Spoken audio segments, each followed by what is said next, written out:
Bonjour à tous, on se retrouve aujourd'hui pour un nouveau podcast. On est là pour la loi numéro 11. Rendez-vous indispensable. Je suis toujours avec Nat. Comment ça Salut va, à Nat? tous. Ça va bien et toi? Bah, ça va nickel, hein. Donc, Ouais. est-ce que tu voudrais pas nous lire le principe? Principe de la loi, ouais. Ouais, Bah c'est parti. pour bien mettre en situation. Ah, attends, on a oublié un truc. N'hésitez pas. Ah, il faut le dire. Ouais. Bon, ok. Vous vous Alors, rappelez, hein, de toute façon, vraiment. toujours la même rengaine. N'hésitez pas, vous êtes de plus en plus nombreux à Ouais. nous suivre. N'hésitez pas à liker. Le petit like, ça prend 2 secondes. Ça nous aide beaucoup. Et donc, vous abonnez, ça vous engage à rien. Vous recevrez les prochaines lois. Donc, voilà. Ouais, bah c'est Cette fois, ça. j'essaye d'aller vite. Alors, on va pouvoir enchaîner du coup sur le principe. Tu t'es rendu indispensable, là. Tu m'as coupé la parole. Et qui va trop loin. Pour garder votre indépendance, vous devez faire en sorte que l'on ne puisse se passer de vous. Plus on compte sur vous, plus vous êtes libre. Tant que vous serez le garant du bonheur et de la prospérité des autres, vous n'aurez rien à craindre. Faites en sorte qu'ils n'en sachent jamais assez pour se débrouiller seuls. Ok, voilà pour le principe. Moi, je vais vous raconter la violation de la loi. Ouais, la petite Non. histoire. Voilà. Au Moyen Âge, un soldat mercenaire anonyme, également sous le nom de Condottiere, a sauvé la ville de Sienne d'une attaque étrangère. Les citoyens ont envisagé différentes façons de le récompenser, mais finalement, l'un d'entre eux a proposé de le tuer et de le désigner comme leur saint patron.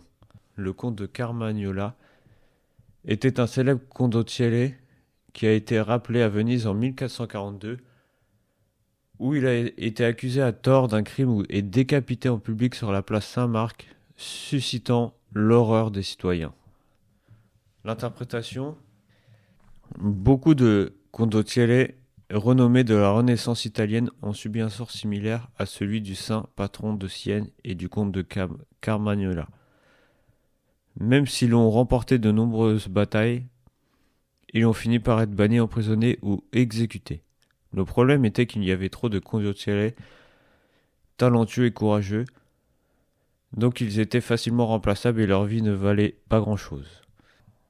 Il était préférable de les remplacer par les mercenaires plus jeunes et moins coûteux. C'est ce qui est arrivé au comte de Carmagnola, qui a été exécuté pour avoir oublié qu'il n'était pas indispensable.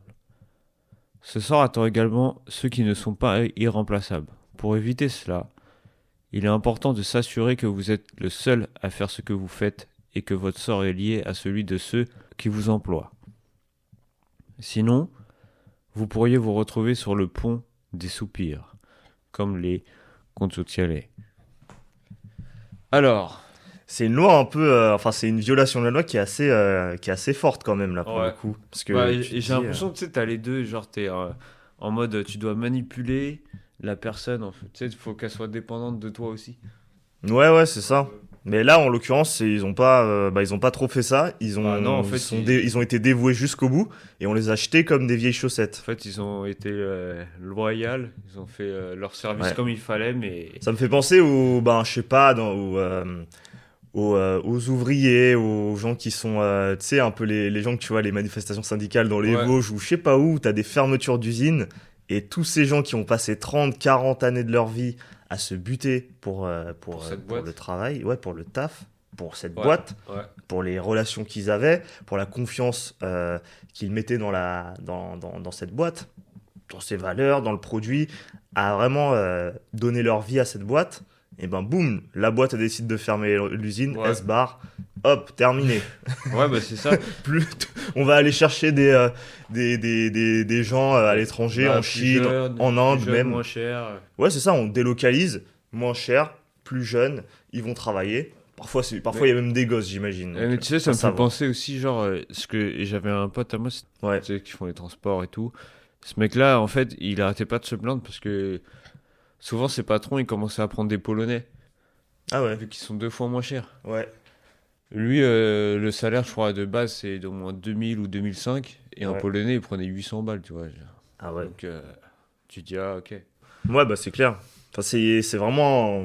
Bah, c'est des angles qui sont assez parlants, hein. Même, tu vois, par exemple, le fait d'avoir de plus en plus par exemple, de populations immigrées qui vont venir dans un pays, Ouais. ça va avoir tendance à faire baisser le oui. coût de la main-d'œuvre. Mm. Et du coup, peut-être que les gens qui avaient l'habitude de travailler, on va leur dire soit vous travaillez pour moins cher, comme les autres qui veulent eux bosser pour ce prix-là, soit vous partez en fait. Soit je vais les prendre directement à votre place. Ouais, bah c'est ça, ou sinon il les exploite un peu, parce que Ouais, j'avais déjà vu des tafs où c'était des tafs de ouf et il y a quasiment que des immigrés parce que pouvaient les exploiter comme ils voulaient. ouais, c'est ça. Parce qu'au C'est final, chaud, hein. même si tu apportes de la valeur à la boîte, tu fais bien ton taf, Ouais. en fait, il y en a plein qui peuvent le faire bien Bah ton ouais. taf. Donc t'es remplaçable en fait. Bah c'est ça. Et j'ai ça, un c'est exemple terrible. parlant de ça parce que il y a un gars à mon taf qui était tombé malade Ouais, et là il doit être en mi-temps, je crois que c'est thérapeutique, un truc comme ça s'appelle. ouais. Et mais en fait ils lui ont fait ça du jour au lendemain. Lui il voulait pas ça, tu vois, il voulait rester faire ses 35 heures, être dans la boîte normale et tout. Mm. Et au final ils l'ont remplacé direct par un plus jeune. Et Ah ouais. il était vénère. Ah ouais, il s'est fait. Je suis arrivé ici, j'étais jeune, ils me remplacent comme ça, c'était des lâches et tout, comment ça se vénère. Et moi je le regardais dans ma tête, c'était tu sais, c'est le monde du travail, hein. Ouais, c'est Enfin, comme je sais ça. pas, Hein. c'est à la chaîne, hein. Quand tu vas partir à la retraite, tu vas être vénère aussi parce qu'il y a un mec qui va prendre ta place. Enfin, je sais pas. Ouais, bah c'est ça. C'est le- Où tu vas dire, tu sais ce qu'on voit un peu à la télé, j'ai travaillé toute ma vie et je me retrouve avec une allocation de 800 euros pour vivre. Tu vois, c'est... Ah ouais. C'est Et un il y peu en de a, notre faute aussi. il y en a, ils ont bossé sans s'arrêter en plus, mais juste, Ouais. en fait, on leur a mis bien comme il faut, on leur a mis à l'envers. Bah ouais. Et du coup, Bah c'est ce qu'ils. Même mon daron, hein. ouais, Il a travaillé, je crois, il a commencé à travailler à 16 ans. Et Ouais. quand il a vu la retraite qu'il va avoir, il s'est dit, oh putain. ouais. Oh putain, je me suis fait niquer là. Ah, mais ça, c'est un truc de ouf, hein. Dès que t'es... Mais après, t'as l'impression. Mais aussi, le problème, c'est que j'ai l'impression que ce système, il est fait pour que tu réfléchisses plus et que tu attends juste ta retraite et que tu crois que tu vas faire des trucs de ouf à ta retraite alors que tu vas rien faire en fait. Ouais, tu fais confiance et du coup, tu réfléchis pas et du coup, tu cherches pas à te questionner plus que ça sur C'est- ce que tu cumules C'est et tout. exactement le mot que t'as dit qui pose problème. Ils Ouais. réfléchissent pas. Ouais, Ils se posent pas les bonnes questions. Tiens, est-ce que je devrais mettre de côté? Bah non. mais pourquoi ils réfléchissent pas? Parce qu'ils font confiance. Dès Voilà, lors que tu fais ouais. confiance à quelqu'un, Ils sont indispensables au système. voilà, tu décides de plus réfléchir, de remettre les choses entre ses mains, Ouais. et du coup, le mec, il peut faire ce qu'il veut de toi. Et du Bah coup, oui, mais c'est ça. c'est bon. Et il dit non, mais t'inquiète, t'inquiète, t'inquiète. Et En voilà. fait, ils sont indispensables à l'État. C'est Ouais. Et du coup, c'est toi qui c'est te. hallucinant. C'est eux qui deviennent soumis à cette personne. Ouais. Et dans les rapports, ça peut très vite s'inverser si tu fais pas gaffe. Et puis, c'est ce dont on parle un peu dans le respect de la loi. Ouais. Donc, Ouais, bah c'est ça. Et d'ailleurs, c'est un peu drôle parce que dans le respect de la loi, on va retrouver un personnage qu'on avait eu, un personnage qu'on a déjà vu au début de nos épisodes, en l'occurrence sur la loi 3. Et Ouais. ce personnage, c'est Otto von Bismarck. Ouais, qui avait mis une bonne quenelle, hein. Ouais, qui avait Et bien réussi carotte. vraiment à fédérer tout le monde en prononçant un discours. Qui pensait même pas lui-même. Ouais, c'est ça. Et vraiment, tout ça pour gagner du pouvoir et ramener des gens autour de lui. Un vrai politicien. Ouais, et gagner en pouvoir, ouais. Donc là, ça se passe juste avant. Et donc, c'est en 1847. Otto von Bismarck est devenu député au Parlement prussien sans soutien politique. Au lieu de s'allier aux parlementaires, il a choisi de plaire au roi, Frédéric Guillaume IV, qui était considéré comme faible et sans caractère. En 1851, Bismarck était devenu ministre et a forcé le roi à réformer l'armée et résister aux libéraux. Il a renforcé le pouvoir du roi et a été nommé Premier ministre en 1861, malgré l'antipathie du nouveau roi, Guillaume Ier, à son égard. C'était finalement Bismarck qui gouvernait en réalité, et sa politique a finalement uni les États allemands sous la Prusse. Bismarck a ensuite persuadé le roi de se laisser couronner empereur, devenant ainsi le vrai maître du Reich. Bismarck avait une approche unique pour atteindre le pouvoir en Allemagne dans les années 1840. Plutôt que de s'allier aux figures politiques les plus puissantes de l'époque, il recherchait des maîtres ou des chefs faibles à dominer. Il pensait que le vrai pouvoir venait du fait d'être indispensable pour eux, car s'ils se débarrassaient de lui, leur pouvoir s'écroulerait. Bismarck croyait que la nécessité faisait loi, et que les gens agissaient rarement sans y être contraints. Il pensait que s'ils comprenaient les lois du pouvoir et pouvaient contrer les faiblesses des autres par la force, ils pouvaient survivre à ses maîtres et profiter des avantages du pouvoir sans en subir les inconvénients. On a d'ailleurs une citation de Nicolas Machiavel, de son livre Le Prince, qui dit « Le prince doit donc, s'il est doué de quelque sagesse, imaginer et établir un système de gouvernement tel qu'en quelque temps que ce soit, et malgré toutes les circonstances, les citoyens aient besoin de lui. Alors il sera toujours certain de les trouver fidèles. Donc c'est vraiment une loi qui est pour le coup bien appliquée par Bismarck. Et il a tout compris, lui. Hein. ouais, Hein il sait s'entourer et il sait se rendre agréable Et indispensable. envers envers les gens qui contrôlent et qui ont le pouvoir, Ouais. pour du coup créer une espèce d'interdépendance entre deux, pour le coup avec le roi. Et c'est ce qui lui a permis, alors qu'apparemment il le détestait. Hein. T'as l'impression de voir l'image, tu sais, du genre du dealer avec le toxico, tu vois. En Ouais. mode, le mec, il déteste son dealer, mais il est obligé d'aller le voir pour avoir sa dose. Ouais, c'est ça. Il est trop dépendant de lui. Ouais. Mais en plus, ouais, les deux s'aiment pas en plus. C'est ça qui Ouais, est drôle. c'est ça qui Mais est ils ont besoin l'un de l'autre. Et ça me fait vraiment penser, à toutes les séries, genre House of Cards ou les séries. Je suivais une série il y a quelques années qui s'appelait Suits, où il y avait des jeux politiques comme ça, ou de l'influence, où t'avais des gens qui se retrouvaient à faire équipe alors qu'ils pouvaient pas se saquer, tu vois. Ouais. Juste parce qu'il y avait une interdépendance et ils étaient ensemble. Souvent dans les films, c'est comme ça. Ouais. Ou même dans Game of Thrones, il doit y en avoir plein des exemples comme ça, ça me vient pas tout de suite. Mais je pense notamment à des personnages comme Varys ou... comment il s'appelle le nain déjà? Je l'ai oublié. Ah putain, comment il s'appelle lui aussi? Ouais, il m'est sorti à Tyrion, je crois, Tyrion Lannister.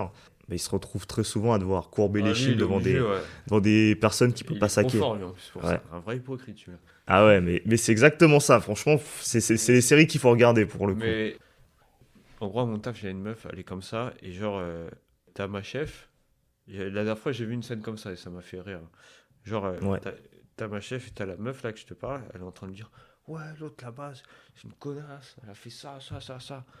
Et l'autre, elle parle sur elle aussi. Ouais. Après, elle se barre. Et quand je partais, elle est partie voir la meuf en question qui était en train de dire que c'était une connasse. En train de dire ouais, tu sais pas ce qu'elle a dit, l'autre là-bas, sur Ah toi et ouais. tout. Là, je me suis dit, oh ouais. Je joue sur tous les tableaux, c'est incroyable. Ah ouais. Mais ça, c'est des trucs... ouais, on retrouve souvent des gens comme ça au taf. Et il y en a plein, ils se font avoir par elle et c'est hallucinant. Ouais. Ah, elle fait trop peur. En fait, en même temps, c'est utile pour le patron puisque c'est un peu les yeux et les oreilles du patron dans les discussions informelles et tout. Ouais. Mais le patron, il s'imagine pas que ça peut se retourner contre lui puisque elle peut très bien fomenter une espèce Ouais, c'est de ce qu'elle fait complot tout le temps. contre le patron. Elle va même faire elle-même une connerie et Ouais. elle va dire que c'est quelqu'un d'autre et ça passe. Ah ouais. Tellement elle est puissante. Ah, c'est un truc de ouf.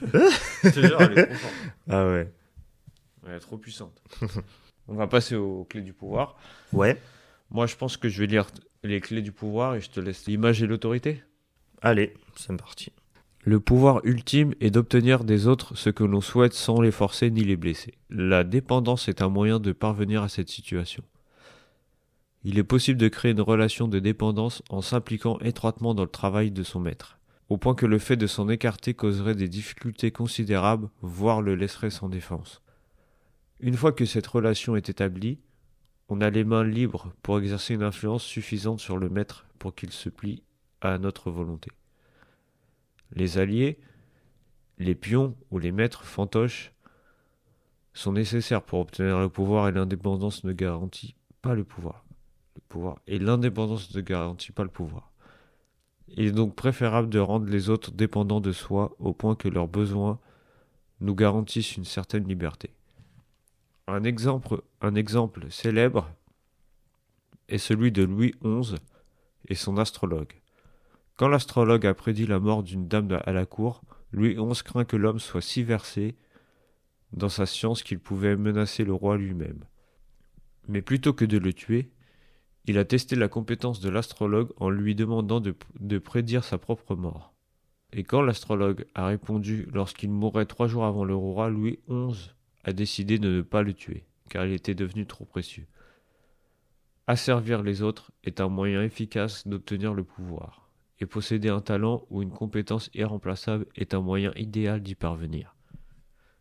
Ça, c'est vraiment... là, on t'explique vraiment plus en détail comment l'appliquer et comment comprendre, en fait, qu'est-ce qui se joue quand tu décides de avoir une relation de pouvoir, d'interdépendance avec ton maître, ouais. En fait, c'est comme tu dis, c'est incroyable, c'est même pas tu t'approches d'une personne parce que tu l'aimes bien, c'est juste pour Ouais, la manipuler. ouais, au final, tu t'immisces dans son quotidien Ouais, et au final, tu finis par faire partie du quotidien. La personne te confie des trucs, parfois te demande ton avis et tout. Et en fait, le jour où tu pars, eh ben, elle va se sentir un peu démunie. Et du coup, parce que ouais, tu seras plus dans son environnement et s'était habitué à t'y voir. Donc, du coup, toi, tu peux ensuite l'influencer. c'est exactement ça en plus. C'est trop un truc de... c'est vraiment... Ouais, c'est une belle loi d'enfoiré, ça. Ah ouais. Et donc, on a des petites fables hein, dans cette loi. Et en l'occurrence, on a une image qui permet de donner un côté plus métaphorique à tout ce qu'on dit. Une plante grimpante hérissée de nombreuses épines. Sous terre, ses racines se développent profondément et s'étendent. Au-dessus, ses tiges s'en mêlent aux buissons, enlacent les arbres, les poteaux, les balcons. Se débarrasser d'elle exige un tel labeur qu'il est plus facile de la laisser grimper.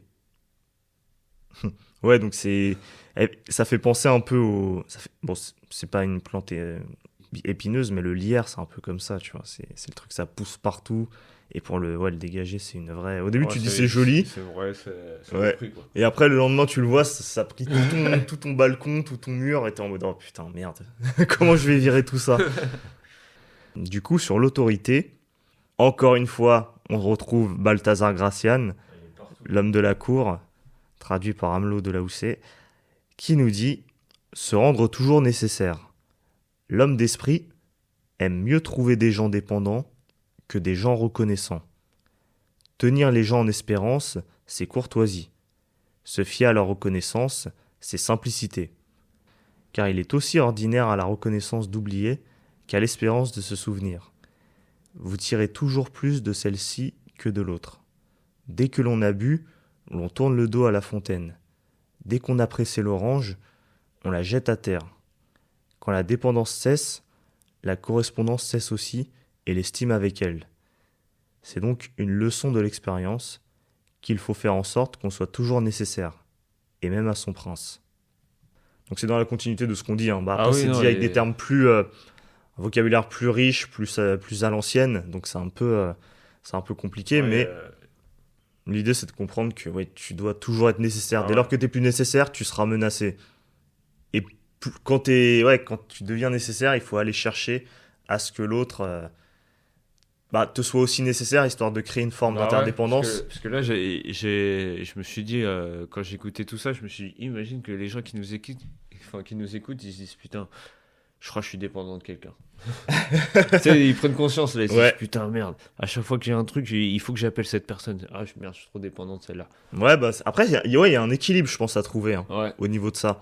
Faut que ça aille dans les deux sens pour que tu vois qu'en fait, il se fout pas de ta gueule. Ouais, En fait, si lui, il t'appelle tout le temps et que toi, tu l'appelles tout le temps, c'est une preuve d'amitié, quoi, on va dire. ouais, exactement. On pourrait tous penser que ce qu'il faut rechercher, c'est l'indépendance totale. Ouais. Et du coup, dans le A contrario, on en parle de cette indépendance ultime. Donc, tu peux peut-être commencer à la lire, histoire de nous Je dire. commence et tu finis par le dernier paragraphe. Allez. Cette loi comporte une faiblesse. Rendre les autres dépendants de vous vous rend dans une certaine mesure dépendant d'eux. Mais essayer de dépasser cela signifie se débarrasser de ceux qui sont au-dessus de vous. C'est-à-dire rester seul, ne dépendre de personne. Telle est l'attitude monopolistique d'un J.P. Morgan ou d'un John D. Rockefeller. Éliminer toute concurrence, être totalement le maître, rendre un marché entièrement captif, c'est l'idéal. Mais une telle indépendance a un prix, l'isolement. Ceux qui détiennent un monopole sont souvent narcissiques et s'autodétruisent par pression interne. Ils suscitent aussi un profond ressentiment. Leurs ennemis s'allient pour les combattre. Le chemin qui mène à la maîtrise complète de la situation est souvent ruineux et stérile. L'interdépendance reste la loi. L'indépendance est une exception rare, souvent fatale. Mieux vaut se placer dans une position de dépendance mutuelle et y rester, plutôt que rechercher son contraire. Vous n'aurez pas la pression insoutenable d'être au sommet, et le maître au-dessus de vous sera par définition votre esclave, parce que c'est lui qui dépendra de vous. Et donc ouais, pour la situation où tu as quelqu'un au-dessus de toi, typiquement, s'il y a une relation d'interdépendance, c'est forcément que toi, tu es en train de gagner en pouvoir et que lui est en train d'en Ouais. perdre. Donc, Si ça en rend compte, t'es dans la merde. oui, mais après, est-ce qu'il n'est pas devenu dépendant à toi et est-ce qu'il n'a pas quand même intérêt? Est-ce qu'il n'a pas plus Ah à bah perdre à si, te ouais. faire sauter Ouais. que à te... Ah ouais, ok. Et du coup, ouais, c'est ça qui est un peu... c'est pour ça qu'il Ah faut ouais, faire donc gaffe. en gros, quitte à perdre des échelons et que lui il baisse et que l'autre il augmente, Ouais, il préfère ça que de le perdre dans son cercle d'amis ou dans son cercle tout court ouais, et que ça crée de peut-être un contact. déséquilibre, ouais. Après, Mhm. ensuite, par la suite, dans l'organisation, par exemple, de l'entreprise, je pense que quand il y a cette relation qui se crée, il y a des avantages dans les deux cas, mais ça veut pas dire que on est content de vivre cette situation. Ouais. On l'a subi peut-être tous les deux, mais c'est vraiment ce qu'on voit dans les séries, et c'est pour ça qu'il y a souvent T'as l'impression que des là grosses trahisons du jour au ouais, c'est lendemain. ça, c'est genre il y en a un qui essaie de baiser l'autre. Ouais, il y a toujours des suspicions, et c'est pour ça que tu vois que c'est très bien fait dans les séries que même si ils se tapent la bise, ils sont contents quand ils se voient et tout, c'est vraiment souvent que du fake. Ah Derrière, ouais, ils ouais. peuvent pas se saquer et ils complotent en fait pour pouvoir peut-être créer d'autres relations d'interdépendance avec d'autres cercles qui vont le permettre de pouvoir du jour au lendemain se séparer de cette relation et dire allez casse-toi. Ah mais tu sais que juste à mon taf, il y en a un, il est trop fort pour Ah faire ouais? ça. Il est trop fort. Ah Et ouais, je te jure, il voit tout le monde, il sourit avec tout le monde, alors que il y en a, il déteste, il peut pas les voir. ouais, Et des fois, je le regarde, je me dis putain, mais comment il fait? Il est là, et en plus, il se comporte. Chaque personne, il a un comportement différent. Il se met c'est comme s'il activait un autre personnage en fonction de chaque personne avec qui il est. ouais, Il sait qu'avec lui, il doit faire ça. Par exemple, avec toi, il va te parler, je sais pas, t'as une femme, il va parler de sa femme et de ses enfants. Avec un autre, il va parler que plein de meufs, il va parler que des meufs. ouais. Avec un autre, il va parler de, je sais pas, de moto, il va parler que de moto. Putain, il arrive à se mettre avec Ah ouais. n'importe qui. C'est un vrai Ah caméléon, ouais, comme on dit. lui, il est trop puissant. Ouais, bah lui, il a tout compris, lui. Bah, lui, par contre, comme il voit que. Par contre, il fait pas trop ça avec moi parce qu'il voit que je suis pas con. Ouais. Il a compris. Ah ouais, Donc, avec moi, il sait que c'est mort. ouais. Ok. Mais du coup, il te parle comment Ah donc, on Mais va à en fait, l'essentiel, quoi. il a un autre comportement avec moi aussi. Ouais. Mais il me raconte pas trop de trucs parce qu'il sait que je suis pas con. Il peut pas me manipuler, moi. Ouais. Parce qu'avec son comportement, il arrive à tellement bien sympathiser qu'il manipule des gens. Ah. Et moi, ça marche pas. Ouais, toi, Et tu ouais. résistes à ce Ah, jeu, toi. moi, j'ai lu les lois du pouvoir, les gars. On se fait pas influencer, nous. Ouais, bah, c'est tout l'intérêt de ces lois, hein, c'est de Ah bah oui. comprendre qu'est-ce qui peut se jouer, surtout dans ces relations, pour pouvoir s'en prémunir. Donc, Mais je pense que surtout, le principal, même par rapport à toutes les lois qu'on a vues, c'est observer, c'est tout. Ouais. Observe, tu regardes, tu vois comment la personne elle est, et c'est là que tu vas découvrir. Ouais. Ne te base pas sur des on-dit ou même si tu parles avec la personne, tu la trouves gentille, essaie d'observer ce qu'elle fait. Ouais. Et là, tu sauras vraiment qui est la personne. Bon, c'était mon conseil de fin. Ouais. Bon, bah, c'est une très bonne manière de finir, hein, Bah, je merci pense. beaucoup, ça me touche énormément. Tu fais ça pour flatter mon ego. Non, je rigole. Non, je rigole. Mais... mais en tout cas, j'espère que vous avez aimé, apprécié. Nous, on a bien travaillé cette loi, on a kiffé la faire. Et n'hésitez pas à liker, partager et à vous abonner. Ou mettez-nous 5 étoiles si vous êtes sur une plateforme de podcast. Ouais. Donc, on vous dit en tout cas à jeudi prochain pour un nouvel épisode. Prenez soin de vous et ciao. Salut à tous.